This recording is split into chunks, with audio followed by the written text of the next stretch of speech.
Hello fellow mutants, welcome back to another video, and we're joined by my handsome little knight over here, Nemo. Which I will also put a link to Nemo's channel in the description as well, so if you guys want to see more of this little guy, check out the description, because his channel will be in there. So, yeah, I'm promoting you, now what? Now what? Anyways, wait. Now that I promoted your channel, you're just gonna go? Is that it? Is that it? You wanted to take up like the first part of my video, be part of my video just so I can promote you? You guys see what I have to deal with? Anyways, fucking traitor. I'm doing like part two of The Last Ronin, which is called First to Fall, which I did part one last night or earlier today, whichever way you want to slice it, at like 11 o'clock / midnight. I don't remember the exact time I filmed the first part.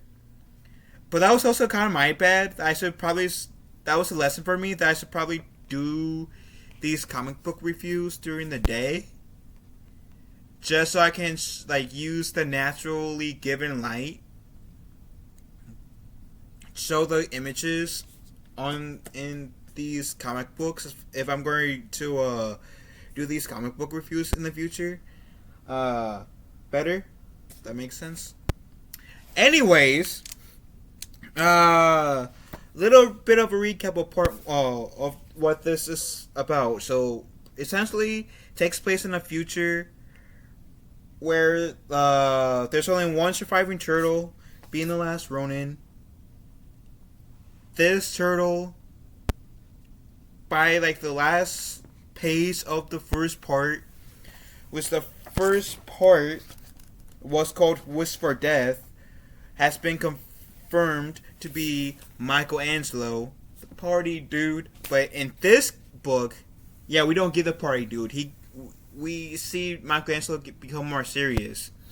And in the first issue, we saw like Michelangelo essentially try and go to the Foot headquarters to kill off the Shredder's grandson, being Karai's son.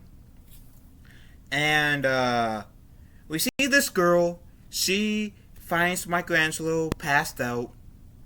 So she essentially takes him and Michelangelo to April O'Neil.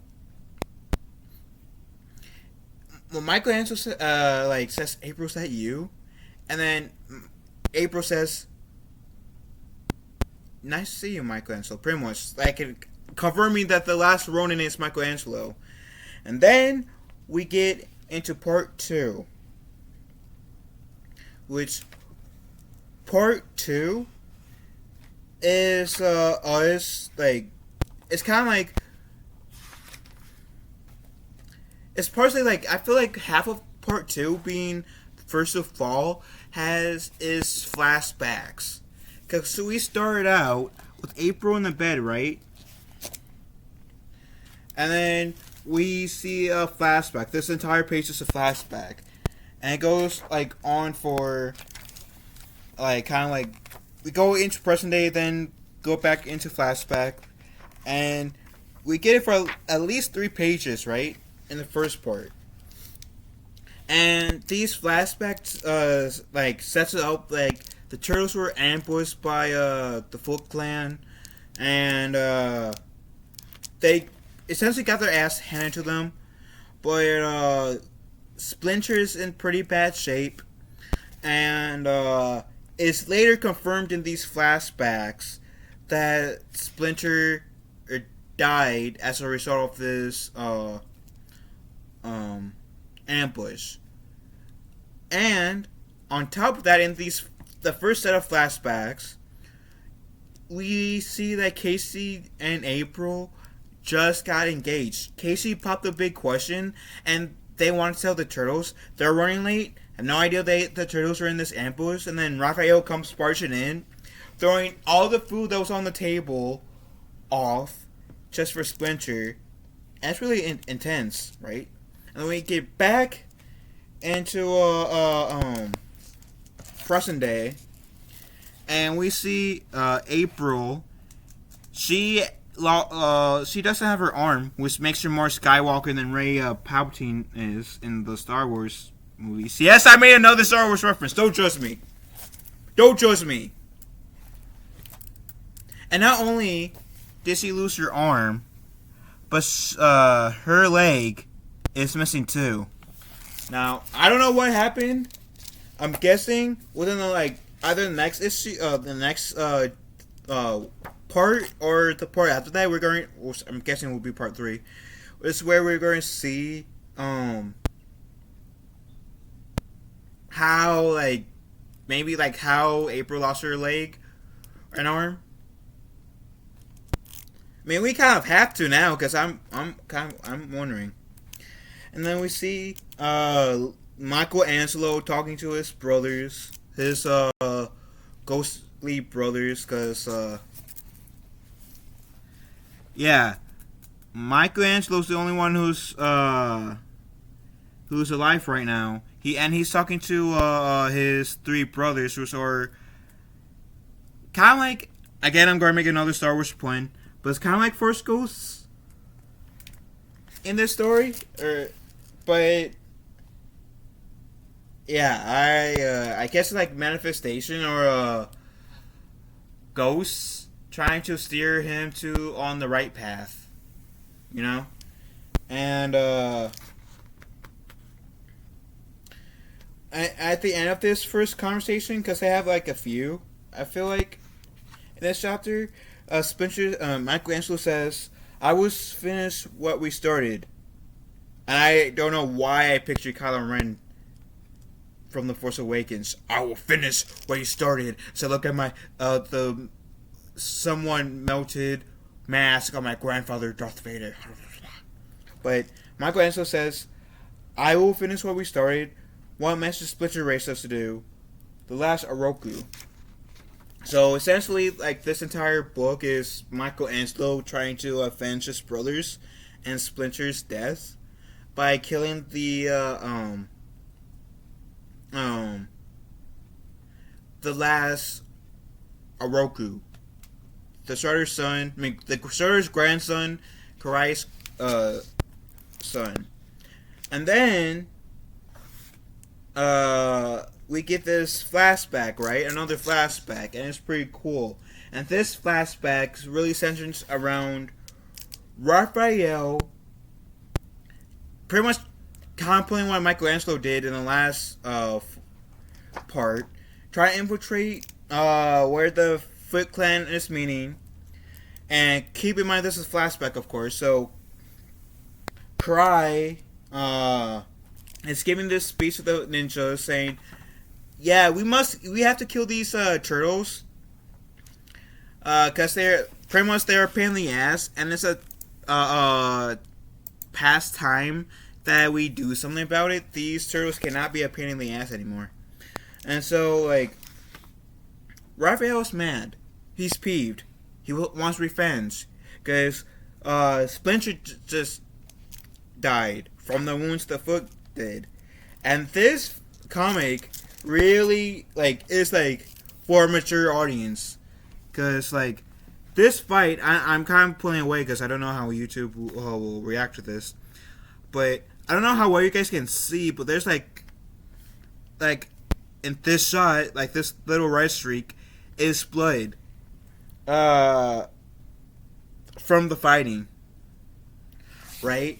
And after Raphael beats up a few of the Foot Ninja, who's at this time more human still, it's not like I guess this book's present day where the Foot Ninjas are androids. But we get this duel between Raphael and Karai, right?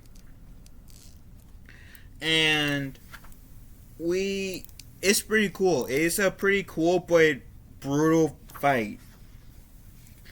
And it ends up in, from my perspective, Raphael getting killed by Karai, and Raphael killing Karai, or I'm not sure how that is though. The whole situation lies because in the last part, Karai was in the.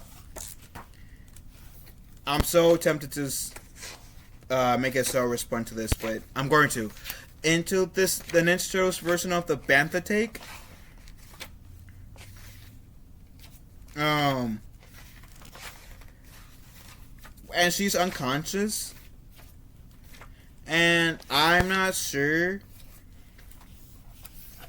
Like, this is Karai. And the guy on top is her son. The Shredder's grandson.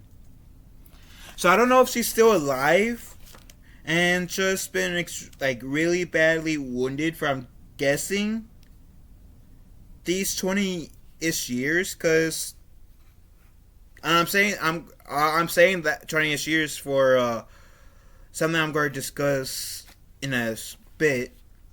So yeah, I don't know if like Karai's in a coma, which by this time doesn't like.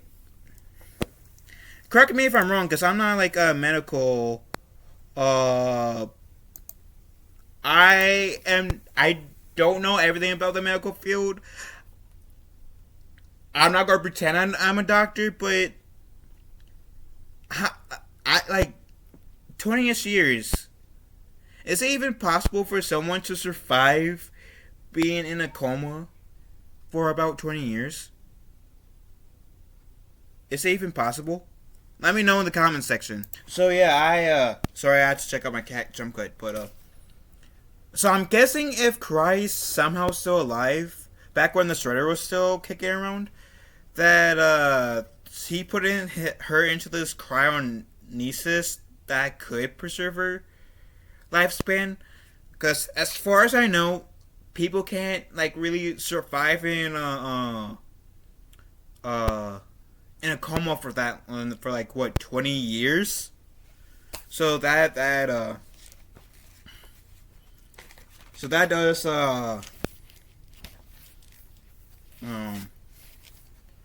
put some questions into my head. I guess I'll just have to wait to see what Karai's fate is by reading the last 3 chapters in here, or volumes, whatever you're going to call it.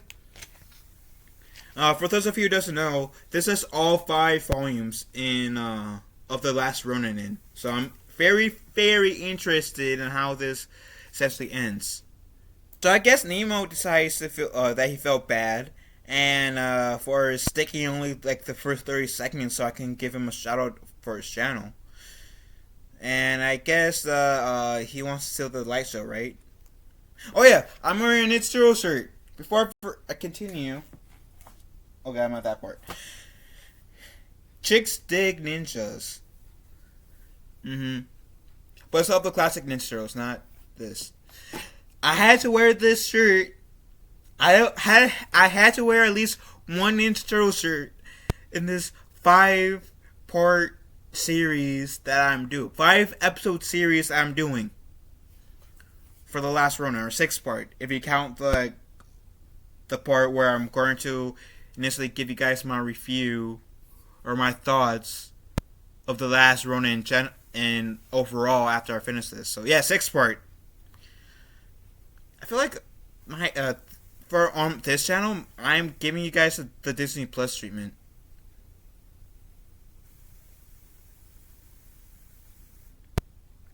I don't know how to feel about that, Nemo. Yeah, anyways, yeah, so I'm guessing the battle between him and Karai, Raphael died, and if Karai's not dead, she's at least in a comatose state. Then we get back to the present, and before we get to this flashback, I see, like, April's calling out to Casey, making it seem like Casey Jones is alive. So I got excited because she says, "Hey Casey, a little help here," because at this time April already got her cybernetic arm on. So what she needs help with is her leg, her cybernetic leg. And so we get into the flashback that I just mentioned. I'm not wearing flash forward. April talking to Michelangelo. And then in this conversation, April's yelled, "Casey! Breakfast!" And then Michelangelo said, "Wait, what? Casey's still alive too?" But it turns out it's not exactly Casey Jones, not the one we know. And it turns out that girl who saved Michelangelo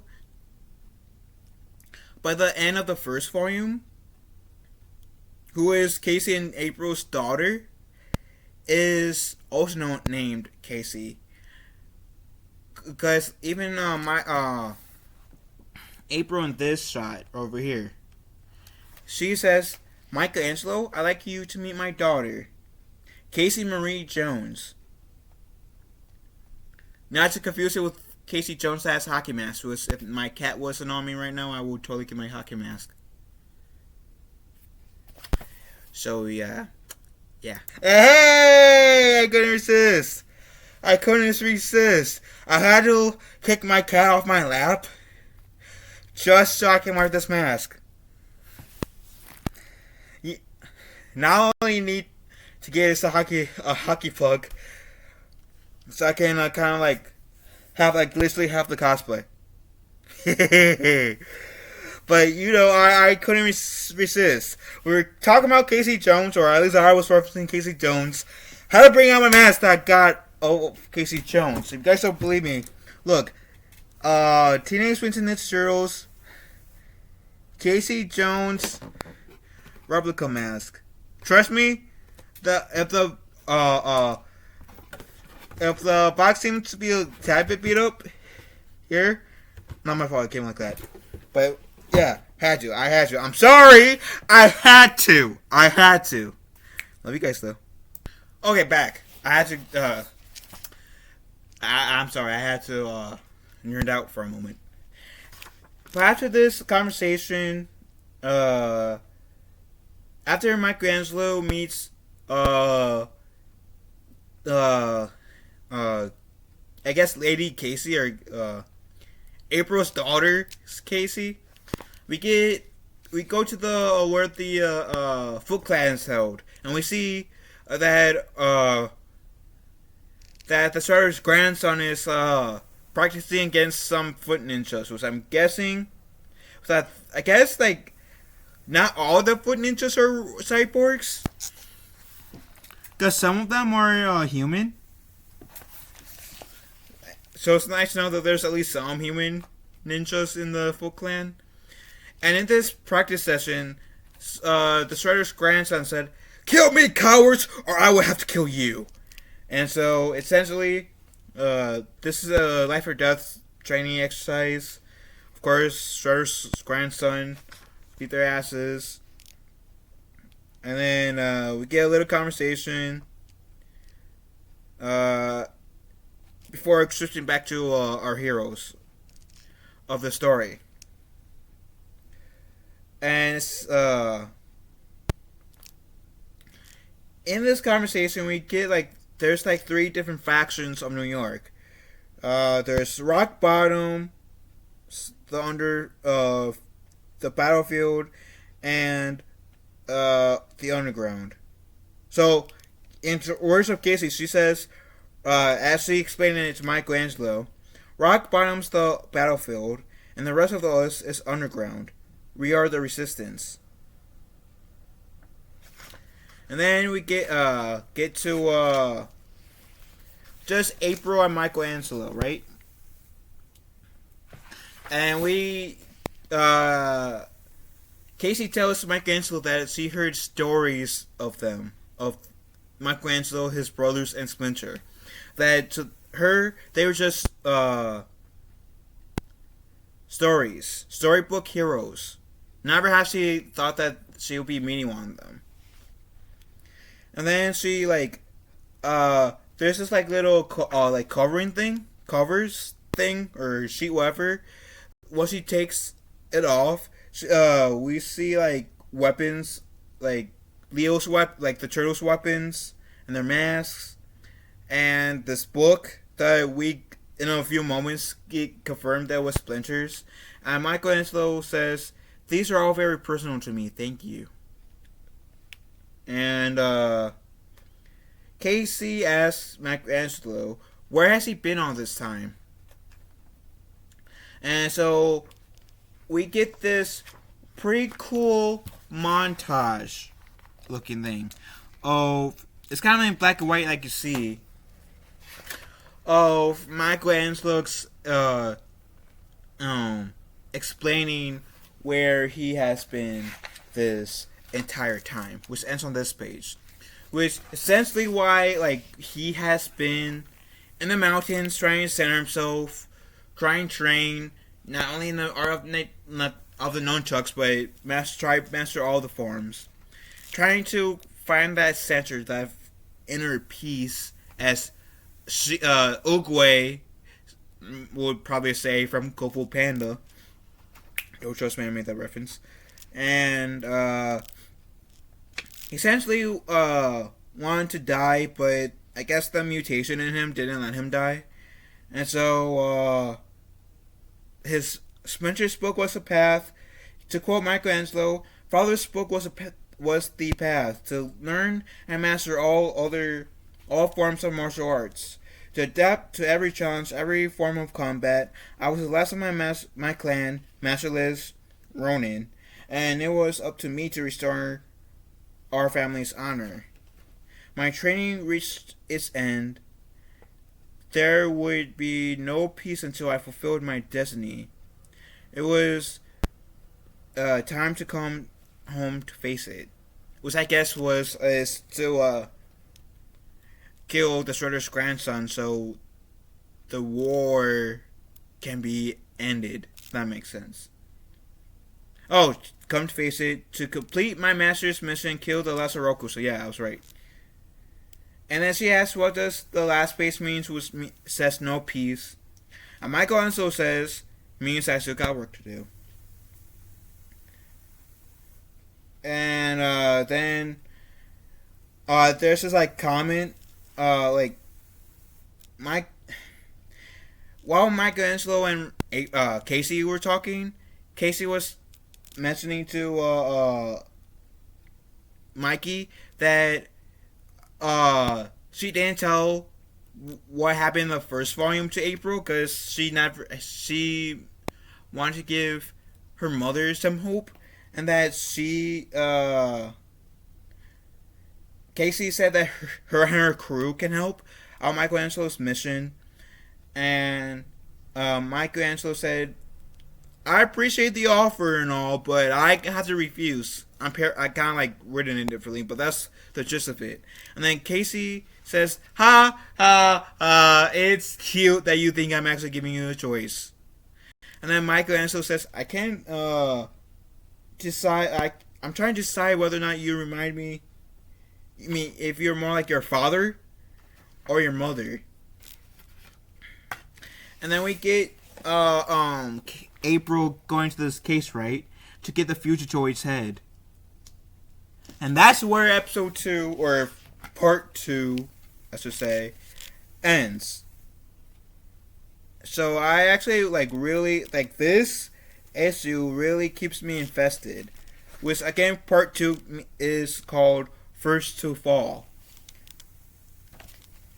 This the fact that I'm still very much interested and very much invested in this story at this point is kind of like a compliment to the creators. So it's the co-creators of the Ninja Turtles in general, Kevin Eastman and Peter Laird. Again, apologize if I mispronounced his last name.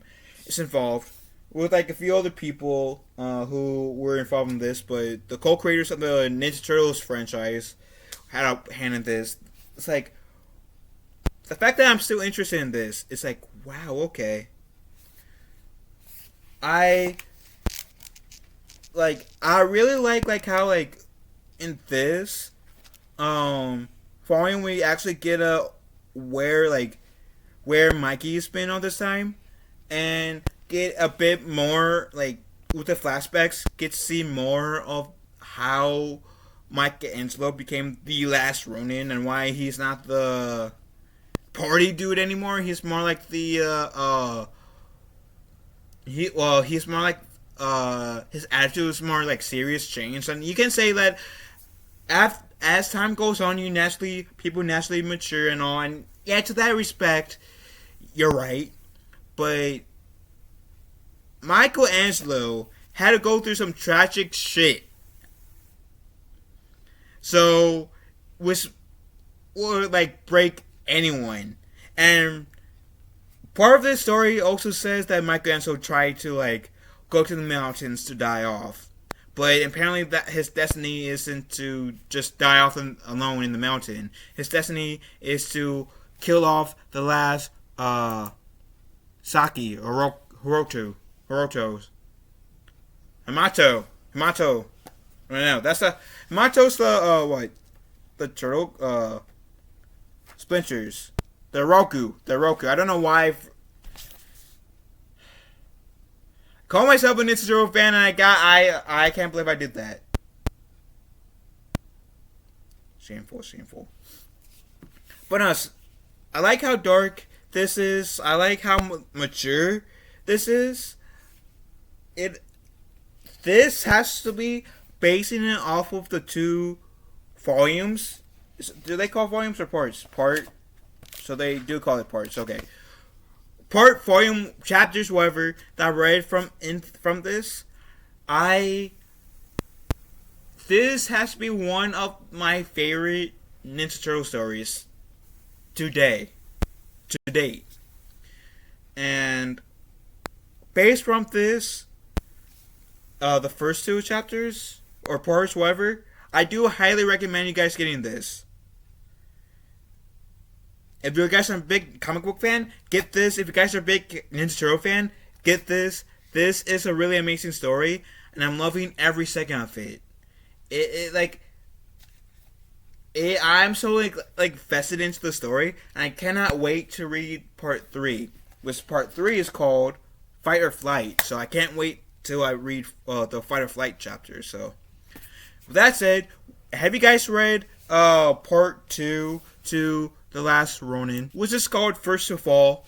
Let me know how you guys feel about that part. Do you guys like it, dislike it, or in about it? Let me know in the comment section down below. And for those of you who have seen, or I should say seen, but read The Last Ronin in completion, what do you guys think about The Last Ronin? Also let me know in the comment section down below.